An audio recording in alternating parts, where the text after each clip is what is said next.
வணக்கம். இன்னைக்கு நம்ம பார்க்க போற சமையல் ரொம்ப சிம்பிளா பண்ணக்கூடிய உருளைக்கிழங்கு மசாலா சாதம் எப்படி செய்யலாங்கிறது பார்க்கலாம். தக்காளிலாம் அதில் யூஸ் பண்ணல, ரொம்பவே சிம்பிளாக தான் இருக்கும். குழந்தைகளுக்கு வந்து உருளைக்கிழங்குனா ரொம்ப பிடிக்கும். ஸோ இந்த மாதிரி செஞ்சு லஞ்ச் பாக்ஸ் கொடுத்தீங்கன்னா ரொம்பவே விரும்பி சாப்பிடுவாங்க. ஸோ வாங்க எப்படி செய்யலாங்கிறத பார்க்கலாம். ஒரு குக்கர் எடுத்துக்கலாம். இதில் தேவையான அளவுக்கு எண்ணெய் சேர்த்துக்கலாம். எண்ணெய் சூடானதும் 1/4 டீஸ்பூன் சோம்பு, 1/4 டீஸ்பூன் ஜீரகம், கொஞ்சமாக கல்பாசி, ஒரு ஏலக்காய், 2 கிராம்பு, சின்ன துண்டு பட்டை, பிரிஞ்சி இலை, இது எல்லாத்தையுமே சேர்த்துலாம். இது எல்லாமே நல்லா பொரியணும். இப்போ இதில் ஒரு 3 பச்சை மிளகாய் சேர்த்துக்கலாம். இப்போ இதில் 1.5 கைப்பிடி அளவுக்கு பெரிய வெங்காயம் நீளமாக நறுக்கினதை சேர்த்து நல்லா வதக்கிக்கலாம்.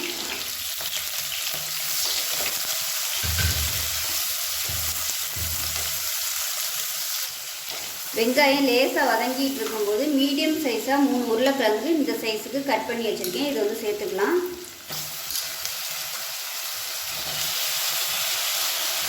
இப்போ இந்த உருளைக்கிழங்கு நல்லா ரோஸ்ட் ஆகி வர அளவுக்கு வதக்கிக்கலாம். இந்த உருளைக்கிழங்கு நல்லா கைவிடாமல் நல்லா பரட்டி விட்டுட்டு நல்லா ரோஸ்ட் ஆகி வர அளவுக்கு வதக்கி எடுத்துக்கலாம்.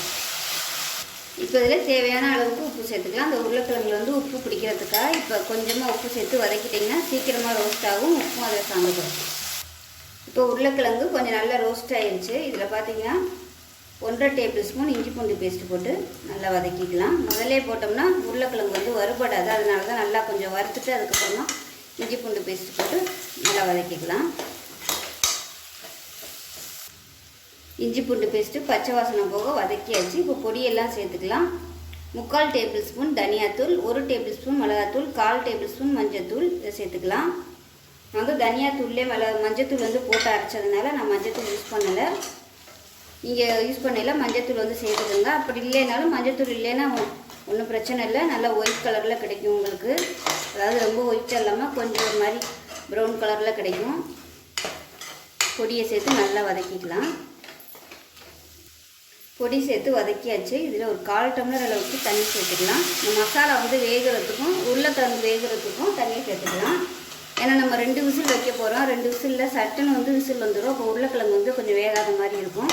அதனால் இதில் கொஞ்சம் வேக விட்டுட்டோம்னா நல்லாயிருக்கும். கொஞ்சமாக தண்ணி ஊற்றுனீங்கன்னா போதும், ரொம்ப ஊற்றிட வேணாம். இப்போ மசாலாவும் உருளைக்கிழங்கும் ஓரளவுக்கு நல்லா வதங்கிடுச்சு. வந்து கரண்டியில் கட் பண்ணிங்கன்னா உங்களுக்கு வந்து லைட்டாக கட் ஆகணும், அந்த மாதிரி வதக்கி எடுத்துக்கோங்க. இப்போ பார்த்தீங்கன்னா நான் வந்து பாசுமதி அரிசி எடுத்திருக்கேன். 2 டம்ளர் எடுத்திருக்கேன். 2 டம்ளருக்கு 3 டம்ளர் தண்ணி ஊற்றி வச்சுருக்கேன். அதாவது 1 டம்ளருக்கு 1.5 பங்கு தண்ணி.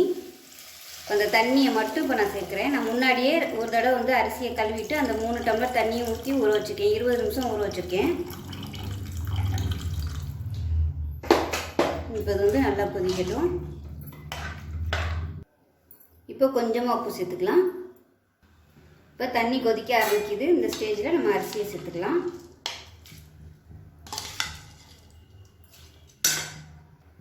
இப்போ இது எல்லாத்தையும் நல்லா கலந்துடலாம். நான் வந்து இன்றைக்கி பாசுமதி அரிசி யூஸ் பண்ணியிருக்கேன். நீங்கள் சாதாரண அரிசி கூட நீங்கள் யூஸ் பண்ணிக்கலாம். இந்த அரிசி தான் யூஸ் பண்ணணும்னு அவசியம் இல்லை. ஜீரக சம்பா அரிசி யூஸ் பண்ணலாம். நம்ம சாதாரணமாக யூஸ் பண்ணுற புழுங்கல் அரிசி கூட நீங்கள் யூஸ் பண்ணிக்கலாம். தண்ணி மட்டும் நீங்கள் பார்த்து கவனமாக வச்சுக்கணும். அவ்வளோதான். இப்போ இது வந்து கொதிக்க ஆரம்பிக்கையில் மூடி வச்சிடலாம். உருளைக்கிழங்கு சாதம் பார்த்திங்கன்னா நான் தக்காளி இல்லாமல் பண்ணியிருக்கேன். ஒருவேளை உங்களுக்கு புளிப்பு சுவை வேணும் அப்படின்னு நினச்சிங்கன்னா ஒரு 1/2 முடி எலுமிச்சம்பழம் பிழிஞ்சிக்கலாம். இப்போ நல்லா கொதிக்க ஆரம்பிக்குது. இப்போ குக்கரை மூடி வச்சிடலாம். மூடி வச்சுக்கலாம். 2 விசில் விட்டுட்டு ஸ்டீம் போனதுக்கப்புறம் பார்க்கலாம். 2 விசில் விட்டு நல்லா ஸ்டீம் போயிடுச்சு. இப்போ எப்படி இருக்குன்னு பார்க்கலாம். பாருங்கள், சாதம் வந்து நல்லா நீளமாக சூப்பராக வந்துருச்சு பாருங்கள். ரொம்பவே அருமையாக இருக்கும். லஞ்ச் பாக்ஸ் கொடுக்குறதுக்கு ரொம்ப சூப்பராக இருக்கும். காரம் வந்து குழந்தைகளுக்கு கொடுக்கும்போது நீங்கள் கம்மியாக யூஸ் பண்ணிக்கோங்க.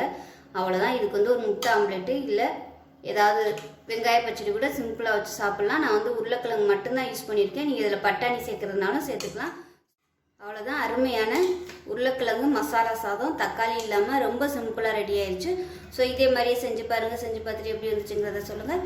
வீடியோ பிடிச்சுன்னா லைக் பண்ணுங்கள், கமெண்ட் பண்ணுங்கள், சேனலை சப்ஸ்கிரைப் பண்ணுங்கள், பக்கத்தில் உள்ள பெல் பட்டனையும் ப்ரெஸ் பண்ணுங்கள்.